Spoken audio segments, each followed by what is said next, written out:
The year is 1989. Oil tankers are spilling into oceans across the world. Look Who's Talking is dominating the box office.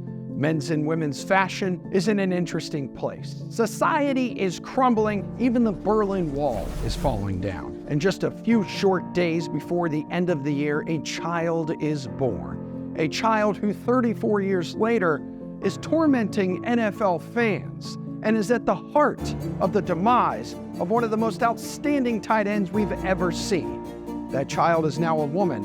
Her name is Taylor Swift. Now, despite Taylor's average level of talent amongst real musicians, her popularity is undeniable. These days, her influence can be found in NFL suites across the league as she cheers on her latest lover, Travis Kelce. And despite her music that is aimed at the most basic, lowest common denominator audience in the world, shockingly, NFL fans did not take kindly to her presence at NFL games. There are still some sports fans that have no idea how to act around women, especially incredibly powerful and successful women. And the history of sports is unfortunately full of people trying to blame the lack of accomplishment by the people on the field on their spouses because it's easy, low-hanging fruit for people who don't actually want to work to figure out what's going on in the game. I have no awareness if I'm being shown too much, pissing off a few dads, Brads, and Chads. Taylor teased when she was asked about being constantly shown on Chiefs broadcast. But today, TV airtime is no longer the only issue Taylor and Travis are facing in their romance. The relationship is now being blamed for Kelce's lack of production on the field. Through 4 games, Travis is off to one of the worst starts in his career.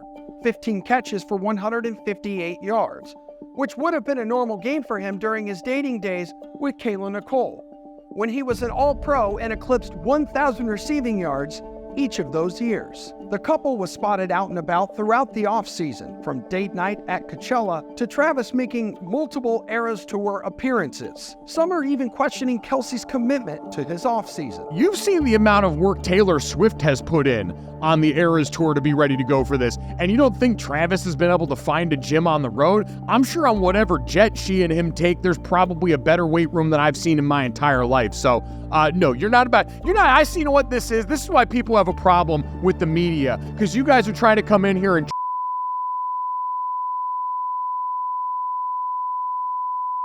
On September 8th, more questions about Kelce's allegiance to football emerge when he's spotted at the US Open, just 3 days after narrowly escaping a season-opening loss. This captivating couple rocked out to "I Believe in a Thing Called Love," and just a week later, Travis was in the darkness, catching only 4 passes for 30 yards against the Falcons, following that up with a 1-for-5 performance versus the Bengals. Now, Kelce is coming off one of his best postseasons ever, bringing home another Super Bowl victory with Taylor by his side. But this season has NFL and Chiefs fans wondering when Travis will shake off the slow start and begin to fill in the blank space on the stat sheet. But hey, don't blame me, Swifties. These are the facts, and I'm just the messenger.